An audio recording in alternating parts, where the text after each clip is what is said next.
जगन्नाथ किपरि भाव में भक्त जे ताकू जो भाव देखला छोट झीटे 8 वर्ष झीटे भाई नाही लुह छलछल हो जाऊँ भाई नाही बोली तापरे चिठी राखी पठाऊँगी 5 टंका पठाऊँगी एवं चिठीटी कांदी कांदी लिखिथारु लुह छल छल होती आखि तार थिबारु एवं लुह पड़की चिठीटी अस्पष्ट हो जाए थाए। आज से कथाटी आपण गाँव परिवेशन करी मु निजको भाग्यवान मन करछि। ओम नीलाद्रौ शंख मध्ये शतदल कमले रत्न सिंहासनस्थं सर्वालंकार युक्तं नवघन रुचिरं संयुतं जागृतेन भद्राया वाम भागे रथचरणयुतं ब्रह्मरुद्रेन्द्र वन्द्यं देवानां सारमीशं सदन परिवृतं ब्रह्मदारुं स्मरामि। महाप्रभु श्री जगन्नाथ कथा अमृत कथा ताकू शुणा भल लगे कहवाकू भल लगे एवं ताकू चिंता करले मनरे जो भाव उद्रेक हुए से भाव अवर्णनीय। से जगन्नाथ को किए क्यों प्रकार देखती किए निज प्रभु हिसाब से महाप्रभु हिसाब से ताकू महाप्रभु बोली कहती। तीन ठाकुर को तीन बाड़ बोली कह जाए। बलभद्र को कह जाए जे बड़ बाड़, जगन्नाथ को कह जाए महाप्रभु बाड़ एवं सुभद्रा को कह जाए मझी बाड़। बाड़ कहिबार अर्थ सेवक खुंडरू आप शुणवे जे महाप्रभु बाड़े पुष्प लगी। आज बड़ बाड़े अच्छी पदक लगी बाड़ हिसाब से कहती। बाड़ कहीं कह जाए ना बाड़ खेत को रक्षा करे, खेतर फसल को बाड़ रक्षा करिथाए। तेणु आमको जे रक्षा करता आम रक्षा करता जगन्नाथ आम जीवन खेत जीवन फसल जीवन जहाँ आपणकर साफल्य से सबको रक्षा करिथांती प्रभु। तेणु ताकू बाड़ हिसाब से ताकू बाड़ बोली कह जाए बड़ बाड़ महाप्रभु बाड़ मझी बाड़। तेणु ये जगन्नाथ को किए क्यों प्रकार देखुची तार से प्रकार भाव ता मन उद्रेक होती जगन्नाथ को से प्रकार भाव में नहीं। किए देखुची महाप्रभु हिसाब से, किए देखुची बंधु हिसाब से, किए देखुची पिता हिसाब से, किए देखुची माता हिसाब से जे जो प्रकार देखती जे यथा मांग प्रपद्यन्ते तांस तथैव भजाम्यहम्। आज गोटे भक्तर कथा एठारे उल्लेख करा जाउछि। हे दर्शक बंधुबंध श्रोता बंधुगण आपण देखंतु गोटे झीर जगन्नाथ प्रति किपरि भाव थिला। ये झीटी नाम होची अत्याशा पट्टनायक। ता घर कटक ठारू मात्र 20-25 किलोमीटर दूरे थिबा किशोरनगर पाखरे गोटे रामचंद्रपुर गाँ अच्छी। से गाँव में सुरेंद्रनाथ पट्टनायक बने लोक अच्छा तांकर झील हूँ अत्याशा पट्टनायक। यही झीटी जगन्नाथ को हिसाब से देखुला तार विवरणी देवा पूर्वर मु आपन को गोटे कथा उल्लेख करुच्ची। से जगन्नाथ पाखु बहुत चिठी आसे सारा पृथ्वी एवं विभिन्न भाषा रे विभिन्न लोक पाखु चिठी आसे। किए लिखि थाए जे हे प्रभु तुम्हें मते साहाय्य कर, किए लिखि थाए हे भाई मोर तू भाई हिसाब से नौची, किए ताकू नहीं थाए जे ताकू बंधु हिसाब से नहीं थाए, किए केते प्रकार नहीं थाए जे यथा मांग प्रपद्यन्ते तांस तथैव भजाम्यहम्। ये अत्याशा पट्टनायक कथा कहवा पूर्वर आपन को नौची जगन्नाथ को जो चिठी सब पाती प्रतिदिन जगन्नाथ शह शह चिठी पाती एवं पृथ्वीर विभिन्न कोणरू विभिन्न भाषा लोक मान ठारू एवं विभिन्न अंचल लोक मान ठारू ये चिठी आसी थाए। से चिठी गुड़िक विभिन्न भाषार थाए आपन को जहाँ कहली एवं से भाषा गुड़िक प्रशासक पक्षरे जो मैंने पाती जगन्नाथ चिठी खोलती जगन्नाथ पक्षर से जानी पारती कारण सब भाषा समस्त को जना ना। किए इंग्रेजी लिखि थाए, किए संस्कृत लिखि थाए, किए हिंदी लिखि थाए, किए तेलुगु लिखि थाए, कि कन्नड़ लिखि थाए, एमती विभिन्न भाषा सब आसए एवं से चिठी गुड़िकार भाव हूँ अलग प्रकार। मोर गोटे ये चिठी विषय गोटे सुंदर गल्प कविता मुझे लिखी छोटिया कविताटे ता अत्यंत भावगर्भक एवं आज जो विषय आम उत्थापन करने को जाऊ से विषय संबलित से चिठीटी विषय चिठीटी भाषा कविताटी चिठी विषय आप गोटे आपण माने गोटे सूक्ष्म धारणा करें गोटे स्थूल धारणा करें केमिति ना किए लेखे सृष्टिकर्ता किए लेखे स्वामी किए लेखे सखा मोर रथ निय टाणी किए लेखे पुओ परी देखुची मु तोते कला कान्हू केबे कह देखा देबू मते किए लेखे जेणु मोर भाईटीए नाही कालिया बलिया मोर तुमे दुई भाई चिठी रे के करी थाए हाथ जोड़ी अली धन जन गोप लक्ष्मी दियंतु अजाड़ी किए चिठी रे लेखि थाए केवल ठिकणा तले खाली पदुटीए अंतर्जामी सबु तोते जना एही परी नीति दिन केते चिठी पाए उत्तर दिए कि नाही ताकू जना थाए।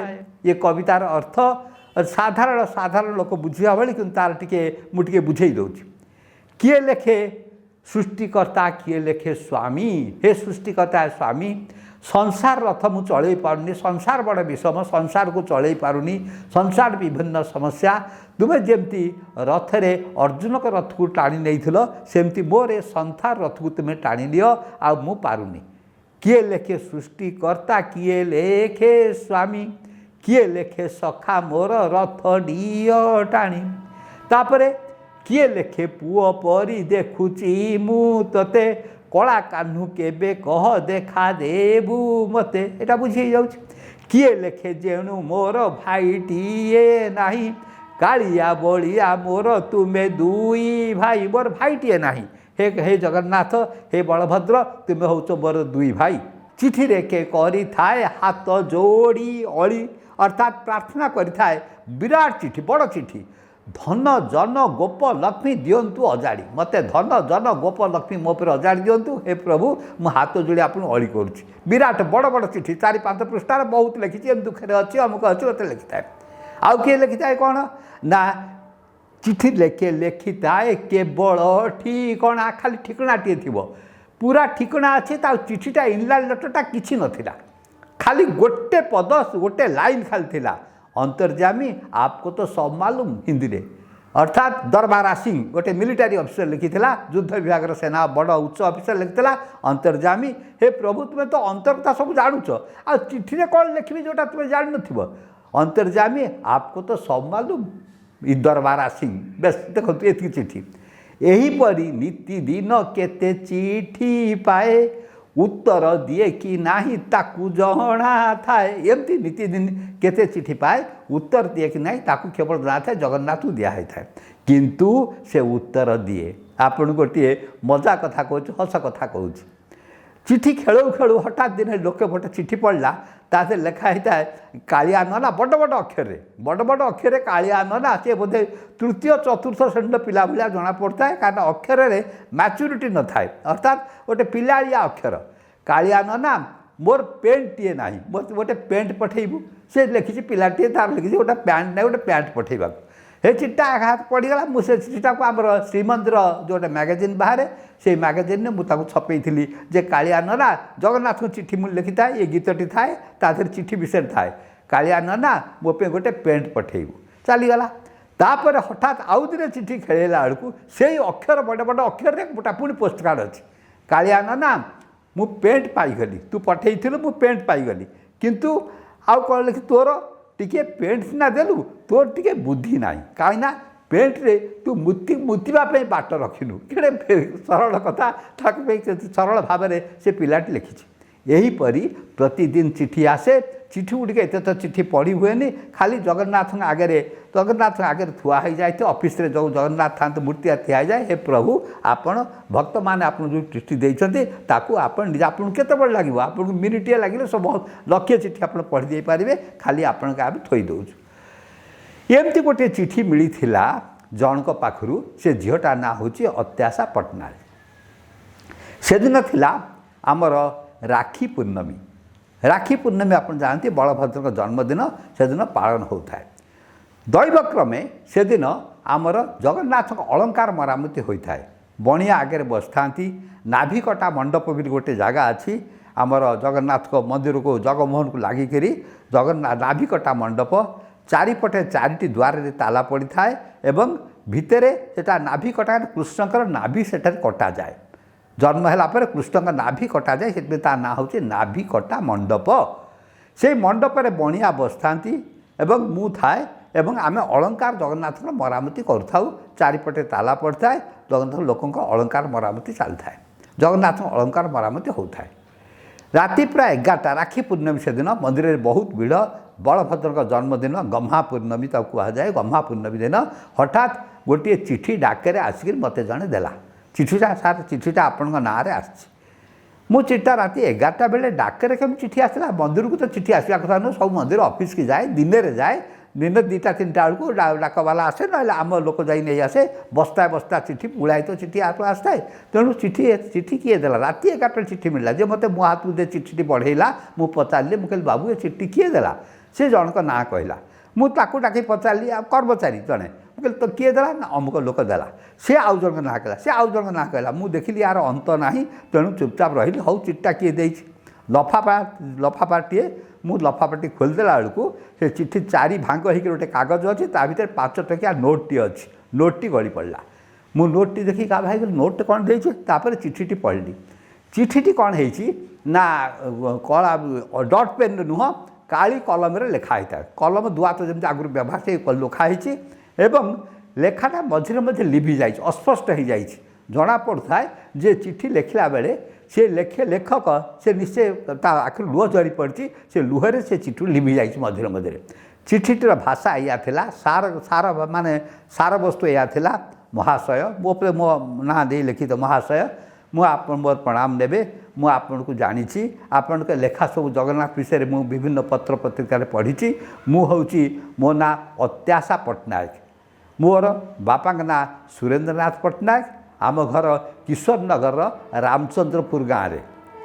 ଆମେ 5 ଭାଇ ଭଉଣୀ, ଅତ୍ୟାଶା, ପୁଷ୍ପାଶା, ଆଦ୍ୟାଶା, ଏମିତି ଆମର ସବୁ ନାଁ। ଆମର ଭାଇଟିଏ ନାହିଁ। ମୁଁ ଜଗନ୍ନାଥଙ୍କୁ ଭାଇ ବୋଲି ଗ୍ରହଣ କରିଛି, ତାଙ୍କୁ ସବୁବେଳେ ଭାଇ ବୋଲି ଗ୍ରହଣ କରିଛି।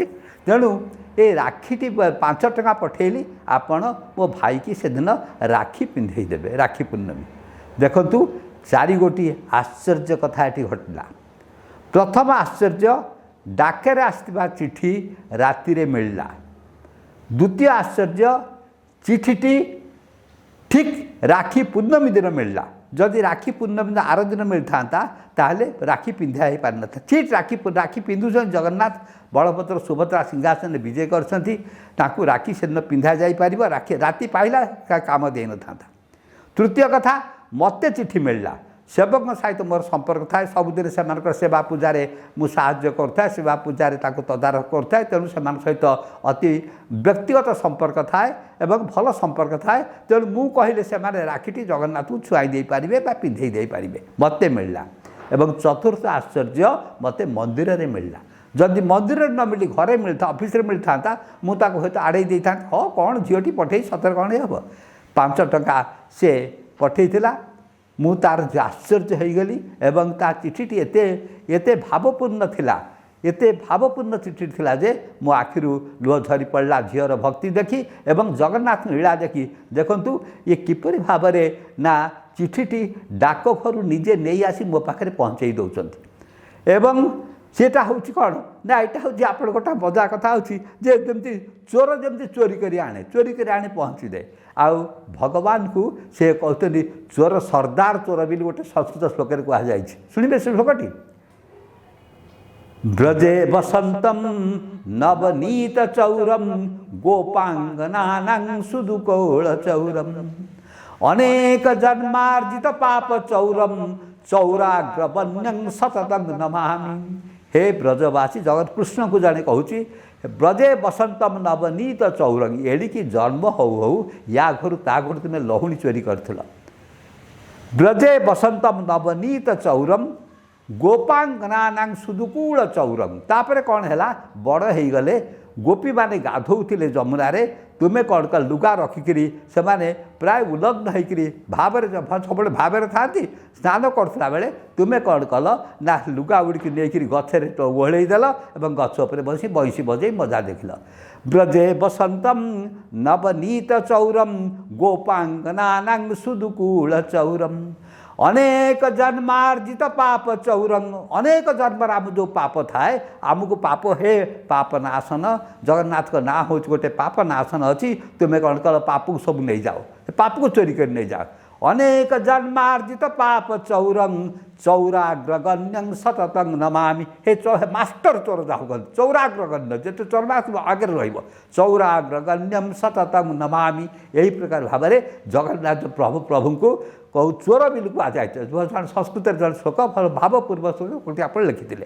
तेणु ये चारोटी कथा सत है अत्याशा पट्टनायक 8 वर्षर झी 82 मसीहा कथा तामें 74 से जन्म होता से झीटी जिते बड़े चिठीटी पाइली मो भाव अति भावावेश मोर होगला मु सांगे सांगे 5टी टंका दे जोड़िए राखी 2 टंकार जोड़िए राखी किणी आनली एवं गोटे दीप बसईदेली गोटे टंकार सी लिखिला जगन्नाथ को दवाई ता परदर मु चिठी लिखिली माँ तुम्हें बड़ भाग्यवती ठीक है ये 4टी कथा आश्चर्य कथा घटला जहाँ मुझे कहली आज तुम राखी चिठी पाइली टंका पाइली मु 2 टंका जोड़िए राखी किणली तुम्हें लिख जगन्नाथ को पठेवाई किंतु आज हूँ बलभद्र जन्मदिन जिते जगन्नाथ को पिंधेबी बलभद्र कहे कहीं मु कौन ता भाई नुह जगन्नाथ भाई मु तो भाई मो राखी चाहिए तेणु माँ मु 2 जन को 2 टंका जोड़िए राखी पिंधे देती गोटे टंकार दीप तुम ना बसई देछि आउ एथि सहित तुलसी पठेली तुम्हें तुलसी पाइब इतिहास से चिठीटी पाइक जिते